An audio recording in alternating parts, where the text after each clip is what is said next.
সম্মানিত সুধী, আসসালামু আলাইকুম। পরন্ত বিকেলে মুরগির শেডের আপডেট ভিডিও নিয়ে আসলাম। দর্শক বন্ধুরা, আপনাদের বলেছি প্রতিনিয়ত প্রতিদিন আপডেট ভিডিও আসতে থাকবে, পার্ট টু পার্ট। আস্তে আস্তে ধীরে ধীরে শুরু থেকে শেষ পর্যন্ত একটা পূর্ণাঙ্গ খামার তৈরি হতে কত সময় লাগতেছে এবং কতটা কাজ এগোচ্ছে এই বিষয়ে ধারণা দেওয়ার জন্যই আজকে আবার আপডেট ভিডিও নিয়ে হাজির হলাম।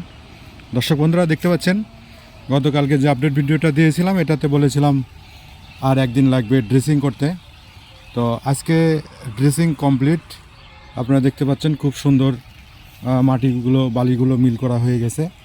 এখন একদিন লাগবে দুরমুশ করতে, অর্থাৎ এই আলগা মাটিটা একটু দুরমুশ দিয়ে পিটায়ে একটু দাবায় দিতে হবে, নইলে পরে ঢালাই করলে ঢালাই ফেটে যাবে। সেই জন্য দুরমুশ করতে হবে। তো একদিন অথবা 2 দিন লাগতে পারে দুরমুশ করতে, লেবারের উপর নির্ভর করবে। যদি বেশি আসে তো একদিন লাগবে, আর যদি একটু কম আসে 2 দিন লাগবে। দর্শক বন্ধুরা, দেখতে পাচ্ছেন ধীরে ধীরে ধীরে ধীরে কাজটা কতটুক আগাচ্ছে এবং কত সুন্দর রূপ নিচ্ছে। যত দিন যাচ্ছে তত সৌন্দর্য আসতেছে, কাজের গতি আসছে, সৌন্দর্য আসছে।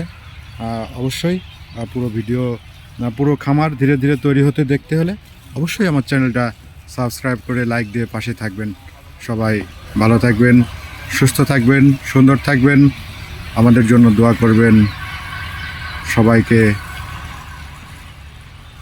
আজকের ভিডিও দেখার জন্য ধন্যবাদ। আসসালামু আলাইকুম ওয়া রাহমাতুল্লাহ।